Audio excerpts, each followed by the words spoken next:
because your call is temporary. So when God calls you, let's say He calls you, He called us to Dallas for a season. We were there for 15 years. We did exactly what He wanted us to do in those 15 years. But the day came when He told us, it's time to move on. Your call has changed. I want to reposition you so that I can do different things. So there's going to be a geographic alignment that takes place.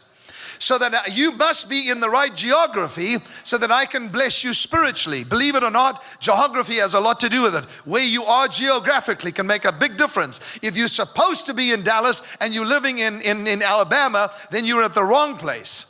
You understand? And I know it's very simple, but we must also understand the geographic alignment issue, where God said, I don't want Jacob here now, I want him to be in Luz. And then He called him from Luz. He went, and of course Jacob blessed that place, which was a mess, by the way. He blessed the mess when he got to Luz, and he called it Bethel. He said, I'm not going to name you Luz, I'm going to call you by your rightful name. And he called it Bethel, which is the house of God. Is that correct, Dubi?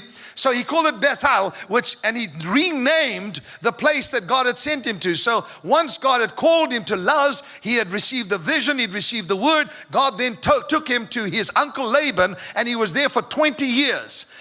Once he was finished his 20-year call, he was then called back to go back. And then you know that he was called, of course, to cross the ford of the Jabbok, and he got to the other side. And when he got there, God spent time with him alone. He spent time with him alone, wrestled with him.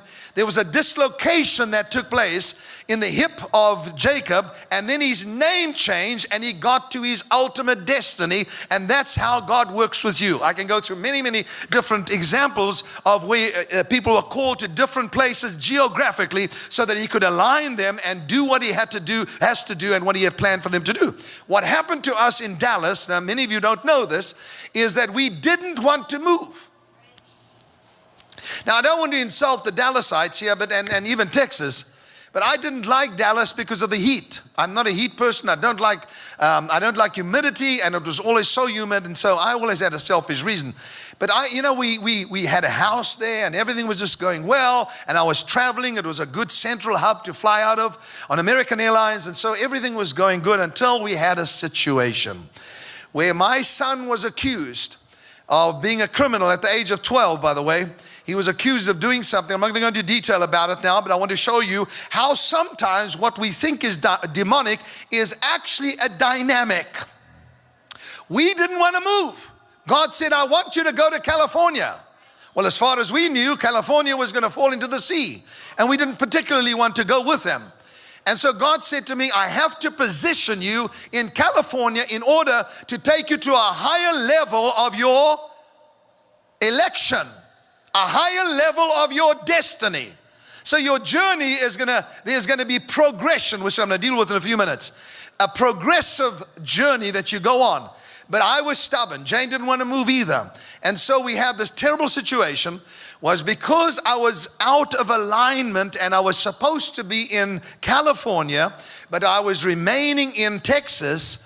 Everything began to get chaotic, and we have quite a chaotic life living the way we do in the spirit, but this was a different type of chaos. My son was accused of trying to blow up a school, which was not the truth, by the way. And we were all over the news. We were ABC, NBC, the whole of them. They were parked outside of our house. The police entered our home illegally. They said they found cocaine, which was not cocaine. It was actually a headache powder. How do you know the headache powders that they have? And so, but they accused. It went all over the news. And we were in the depths of despair. Had to get a lawyer. We had the news media against us. Money stopped coming in. People believed what they heard on the news and what they heard about us. And I was just in such a state. And I searched out to God and said to him, God, what must I do? Because a neighbor who really hated what I was doing came against us. I prayed, and God spoke to me and said, you got to move, Kim. You got to get out. We still